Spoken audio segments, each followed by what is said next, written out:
Coming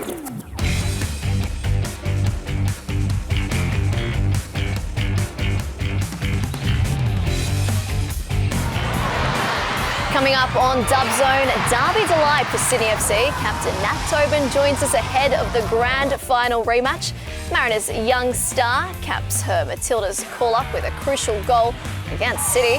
And an Emily Gielnik hat-trick seals victory over Western United. That's all coming up. Hello and welcome to Dub Zone. I'm Breanna Holden and I'm joined today by our fantastic A-League commentator, Pellizzeri, and our in-house expert, Teresa, Polias.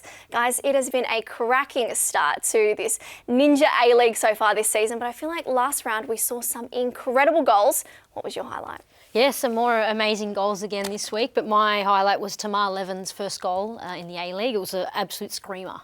Just the sound of the ball hitting the back of the net in the Sydney derby. We'd been waiting for 86 minutes. A big crowd wanted something to cheer, and they got it in the end. It was a great payoff and a fantastic moment. It certainly was. Well, let's start with the Sydney derby then and bring in Nat Tobin, captain of Sydney FC, to break it all down.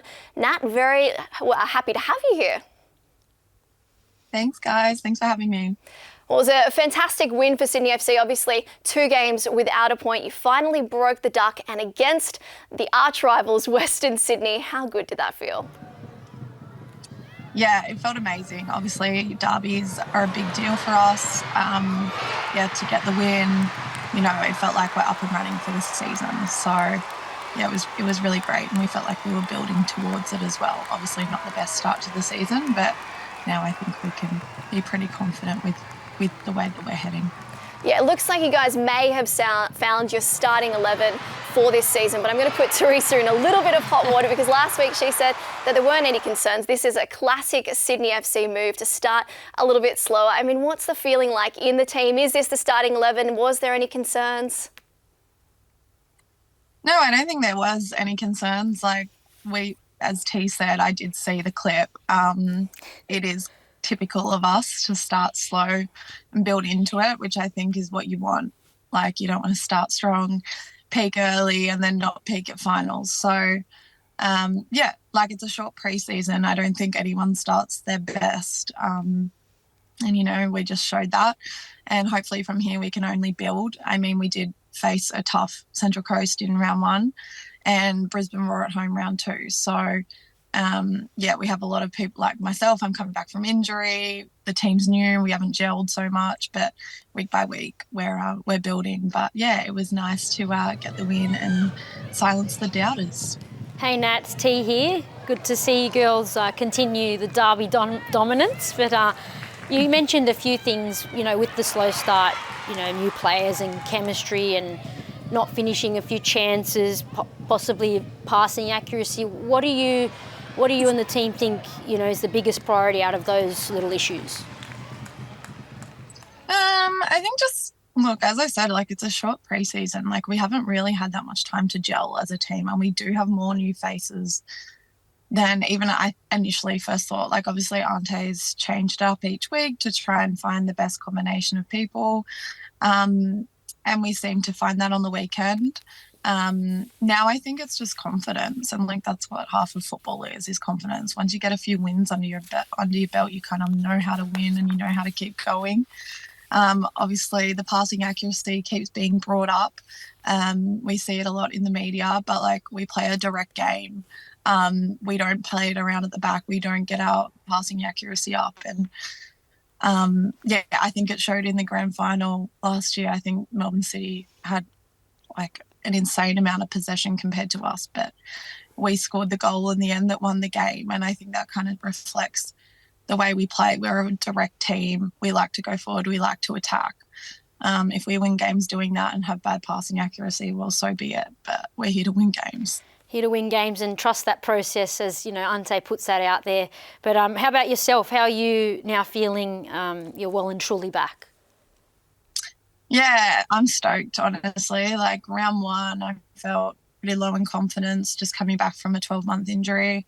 I feel like each week I'm building. On the weekend, I felt myself again post ACL, which I'm really happy about. I mean, I put in so much work in the last 12 months. And And it's so good to see it pay off. I mean, they say it takes 18 to 24 months to return to performance post ACL, but I feel like within myself, I'm just building more and more, and I feel like hopefully I'm getting there quicker than the 18 to 24 months. It's great news for you, Nat, but I want to talk about some of your teammates, because the day before the game, great news for Hannah Lowry called up to the Matildas team, but what was the feeling in the rooms like, say, for someone like Mackenzie Hawkesby, someone who's been in camp, has actually flown overseas to be part of the Matildas experience, but not there this time around? So what are the dynamics like in the rooms and around the club when some people are about to have one of the most exciting moments of their career and others are experiencing pretty profound disappointment? Yeah, I think Hannah, I'm super happy for Hannah. I think she's a great little player. You can see she's got a bright future ahead of her.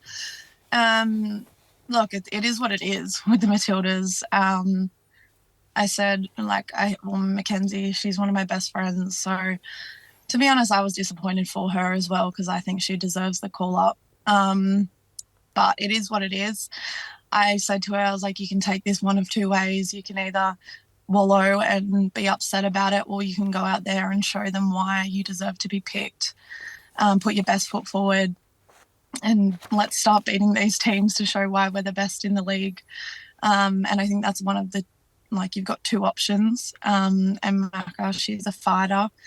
And I think everyone else in our team's a fighter as well. And I think we deserve to have more people in that squad based on our achievements of the last few years. But again, it is what it is. And we're just going to keep fighting, and we're going to keep plugging away and grinding away. And hopefully we'll see more names included in the next squad. Now, we actually are speaking to you as you drive to work, and you are one of the few players in the league that has a full-time job in addition to playing in the Ninja A-League. But I wanted to ask about the PFA report that came out in pre-season, talking about trying to get the league towards full-time, year-round professional employment for the players. As someone who is living that life doing the extreme juggle, what did you think of the report, and how do you think the progress is going? Well, I'm involved I'm a delegate in our team. So, yeah, I'm very across what the PFA is saying. Look, the aim is to get it to professionalism within the next few years, which would be great. I don't recommend this lifestyle, working full-time plus playing, in saying that it's not just football that's making me work full-time. I also work, I have a scenario with work where unfortunately we're low in staff, so I can't drop down, which I did try to drop down to part-time. So that's a work in progress at the moment, and hopefully one that will be achieved halfway through the season for me. But yeah, it's tough. And I think moving towards full-time professionalism, you'll only see the game grow, because how can I give 100% to the game and improve my game if I'm working 40 hours a week? I can't. So once you can see that investment and the players recovering, training harder, or training for longer periods, recovering, more resources, we'll see the game only grow and get better in Australia.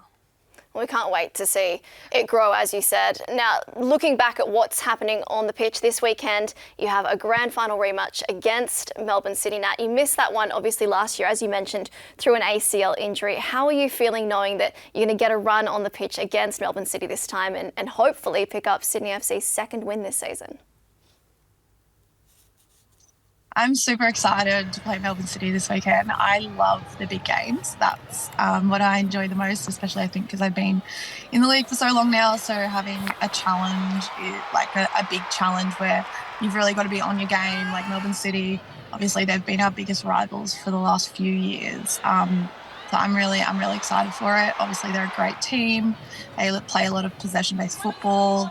They've scored some really good goals. But yeah, I guess we're all up for it, and we're really excited. I think the drive and the fire in the belly is really there for this weekend. Yeah, we are certainly all up for it as well, because Unite Round is going to be absolutely incredible. All the games at Netstrata Jubilee Stadium this weekend. Thank you so much for joining us, Nat. Thanks, guys. Thanks for having me. All right, well, we have to talk about Wanderers as well in that match. I mean, Sydney FC obviously came away with the win, but the Wanderers, I think the bigger problem for them is looking at where those goals are going to come from. Sophie Harding hasn't had the season that we were expecting from her. Yeah, look, I think she's at times a little bit isolated up top there and sort of relying on her own defensive work to, nip it off the defenders and score. So in saying that, though, in this derby, I did feel like the Wanderers actually were the better team in the second half and had a lot of chances that they just couldn't capitalise on. Yeah, really, in this game, Western Sydney were overrunning Sydney FC in the second half, but I think they...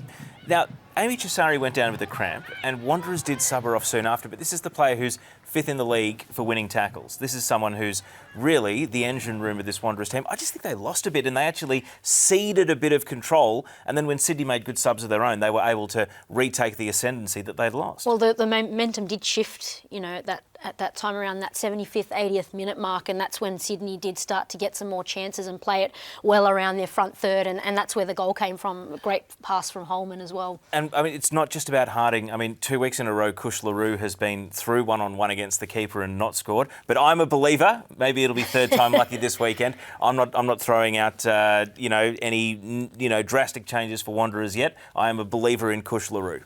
Alrighty, well, do you know what I thought was interesting from the match that neither of you have touched on was that weird moment from Robbie Hooker when he saw him on the sideline doing a one-arm push-up. He was asked about it. He said that it's his way of blowing off steam. Now, my question to you is, if you're a player and you see that happening, do you go, oh God, the coach is very unhappy with us right now. He's doing the push-ups again. To be fair, I don't think any of them really noticed him doing it. I think it was more the crowd having a good laugh at him. But yeah, that's Hooksy for you. And if that's the way he manages with it, so be it.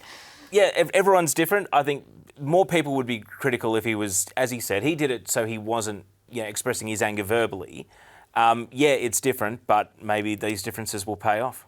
Alrighty, well, let's take a look at who Sydney FC will be playing next round in Unite round. Melbourne City 2, Central Coast Mariners 2. I think this was a very interesting match. A lot of us thought that Sydney would go in and dominate, as they have been. They've been so good this season.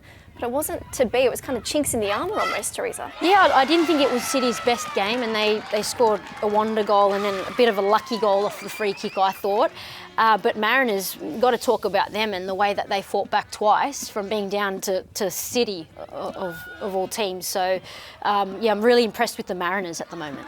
This was great game planning by M. Husband. Now, a lot of people have said, Ante Juric won the championship with Sydney FC. Why was M. Husband Coach of the Year? Second year up, M. Husband is showing us why. Melbourne City only had 52.5% possession. Mariners matched them.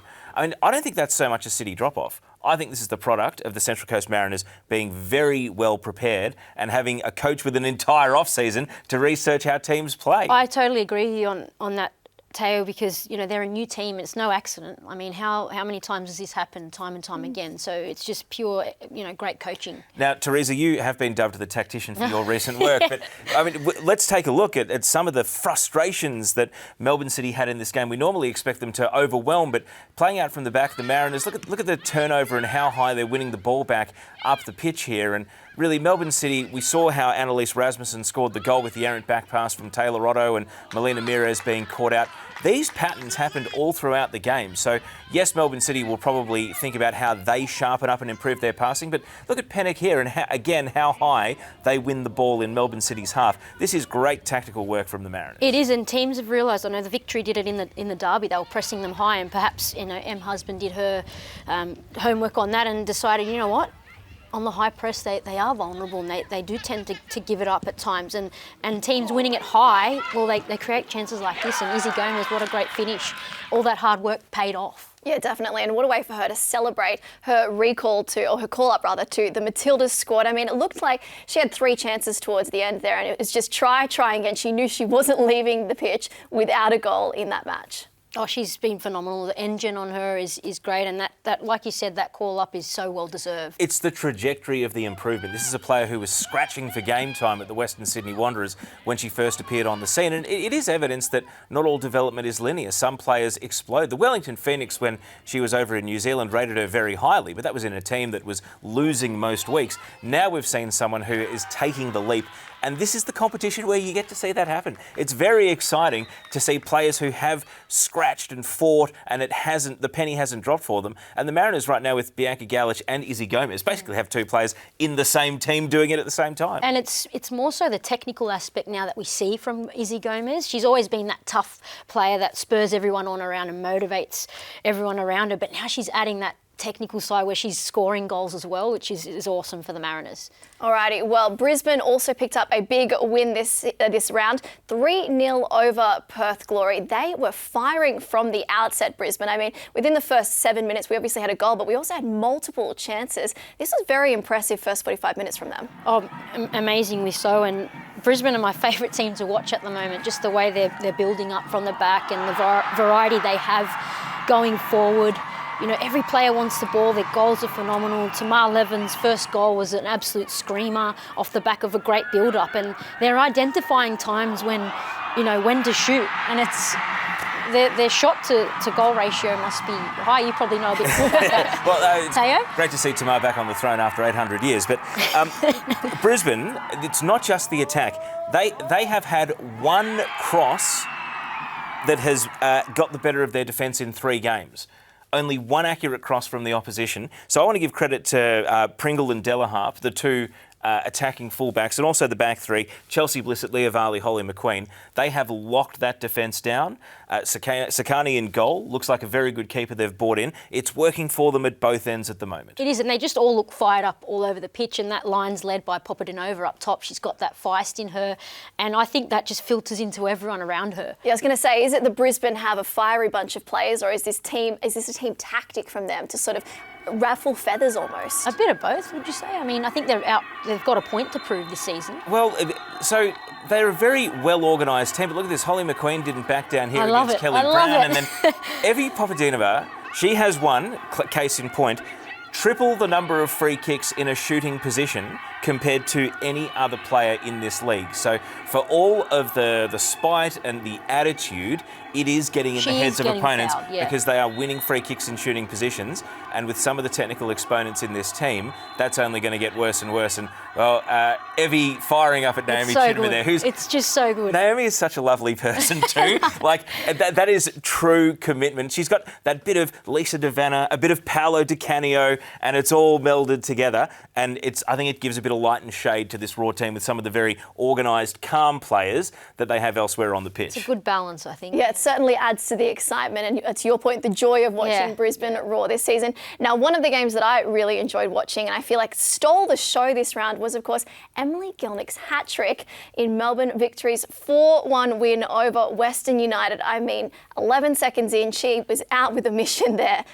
In the earlier rounds, you can see she's out on a mission this season. She's got a point to prove. She wants to get back in the national team setup. And I mean, it was one of the quickest goals ever in the league. Is it the quickest goal? That we have footage of. You've got to remember, for a long time, this league, there was only one TV game a week, and there's a lot of footage that's been lost to history. And generally, if the referee only records the minute, they don't count the seconds. So I have reason to believe that this is the fastest ever goal, and then 2-0 after the first 9 minutes. At this point, Western United had a massive uphill battle. But I actually think Western United would walk away thinking we should have scored a lot more than one out of this game. Melbourne Victory, 3 gifts, and then Ella O'Grady with a brilliant goal for the 4th. But I mean, Alex Chidiac wins that from a square ball, the midfield turnover, and Gielnik does the rest with a fair old touch from Alyssa Daloste on the way through.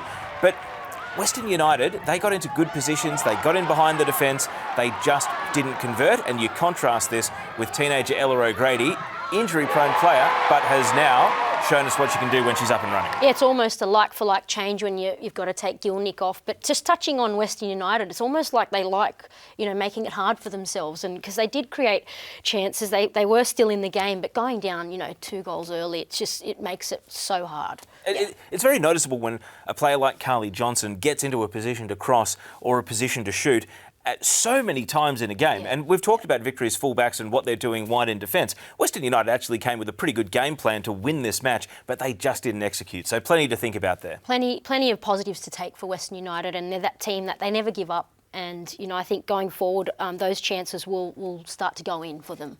All right, well, I want to take us back to Emily Gielnik for 1 second, though, because that goal gave her 6 for the season. She's now soaring up the all-time scorers list. I mean, it's a fantastic start to the season, as you said, given that she wants to she wants to break back into that starting Matilda squad. Tayo, this is the countdown, though, if you want to take a look at the 11 seconds there. I mean, it is blisteringly quick when you look at it like that with the countdown there. Yeah, and it set the tone for the day. Em Gielnik, we know she's always been a great scorer in this league, has won the Golden Boot, and now is getting into territory, T, where, I mean, for a 23-game season, Em's got 6 in 3. Are we going to see a 30-goal striker in this league? I mean, 30 goals in a season, that's incredible. But I mean, that's Premier League sort of, you know. But it's more than entire teams have scored in a season not that long ago. Well, she's scoring hat-tricks, though, and doubles in games. And, you know, if she keeps this up, why not? Yeah, definitely. And I mean, she'll be chasing that Sam Kerr 70 certainly by the end of the season, I would say. I mean, Tamika Yallop is still ahead of her, but that placing for Sam Kerr is certainly under threat, Tayo. I mean, it's hopefully the sort of thing that Sam Kerr will see and want to come back and do something about it and maybe be the next centurion on that leaderboard after Michelle Heyman. But, I mean, T, you've played that many times against Em Gielnik. You wouldn't put it past her to at least get an extra 11 she needs this season to overtake Sam Kerr. It's totally reachable, totally reachable. Alrighty, well, let's move on. Speaking of Michelle Heyman, to Canberra United, nil, Adelaide United 2. Got myself a bit tongue-tied there with the two Uniteds. I mean, Michelle Heyman wasn't on the score sheet in this one. It was a pretty clinical performance, I would say, from Adelaide United. Canberra just were lacking. Yeah, look, I think the talk here needs to be about Adelaide and their resurgence and how, you know, well attuned they're looking this season. They're looking fresh. The team chemistry is there. They look fit, and they're producing a lot of chances and scoring early, which is great. Fiona Wirtz with her 4th goal of the season. That at the time was outright lead in the Golden Boot before Em Gielnik took over on Sunday. But I think one of the big reasons for this is Erin Healy is the #1 player in the competition for creating shots for her teammates. So we say it's a Fiona Wirtz revival. She's back to her Dolan medal best. It's because Erin Healy has come in and been the creator that is creating for everyone else in this team. She just hasn't got the rewards herself in terms of goals, but who would complain when she is such a great teammate to everyone else? And that's exactly how it works. And she is a team player, and I don't know that stat before, Tayo, but doing the eye test and watching the games, she definitely stands out in every single game so far. And I mean, the Canberra United that we saw last season was just knocking in goals left, right and centre. Was it surprising to you? I know they've had a big turnover, but to see them not be able to get on the score sheet at all, is that a concern at all, or do we just think that it was just how well Adelaide played? Look, they are scoring goals. I just think Adelaide stifled them and made it hard, and I think Adelaide executed their game plan brilliantly.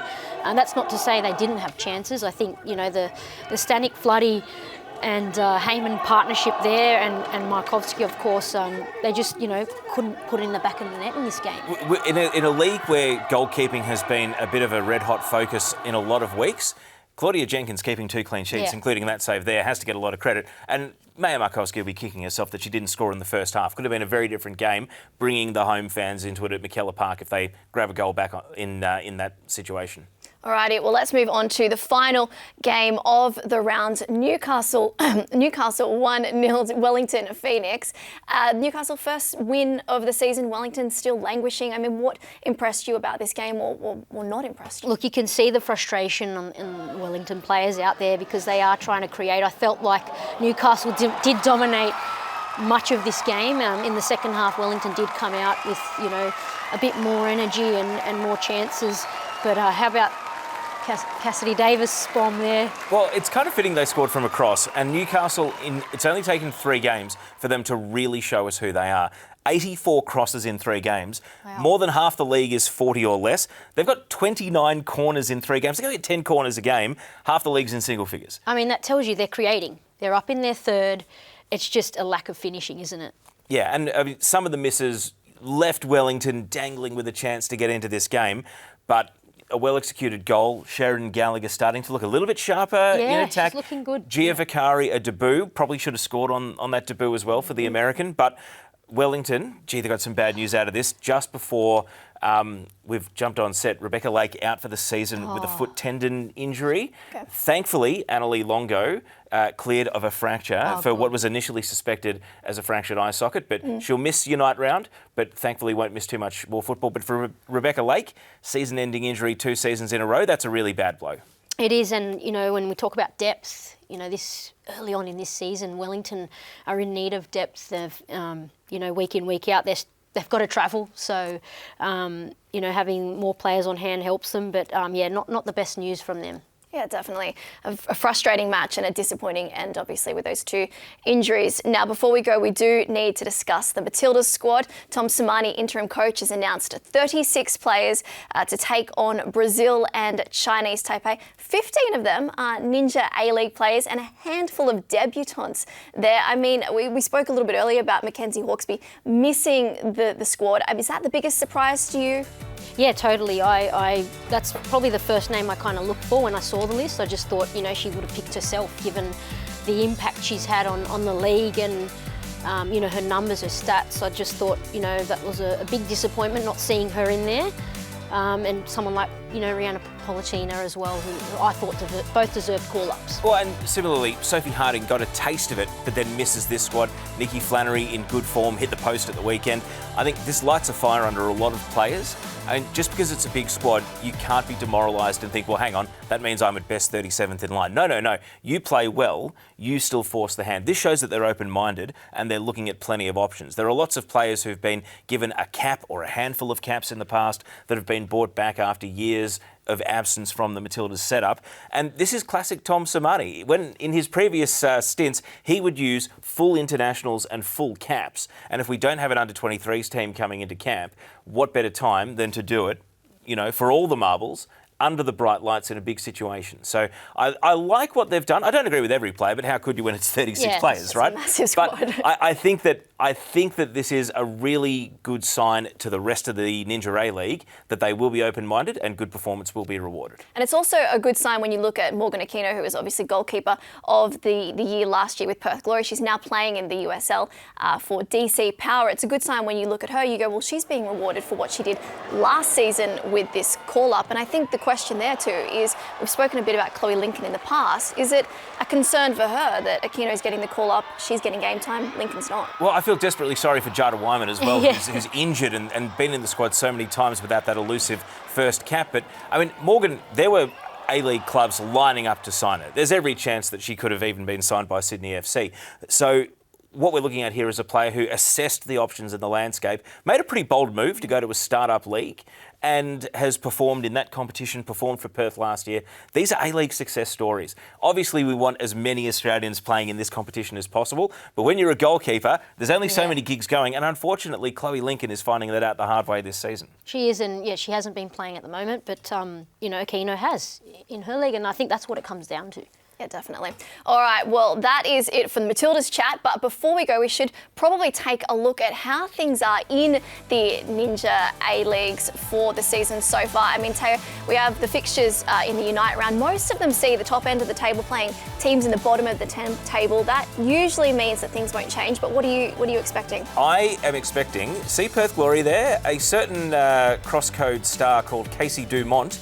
Her AFLW team got knocked out of the finals at the weekend, and my mail is that Casey might be back sooner rather than later. So I think the ladder's going to get a shake-up, and even though Perth have had some pretty rough results conceding a lot of goals, I think Unite round could be a great opportunity for them to try and kickstart a climb up the table. Don't pencil any of these teams in on the ladder just yet.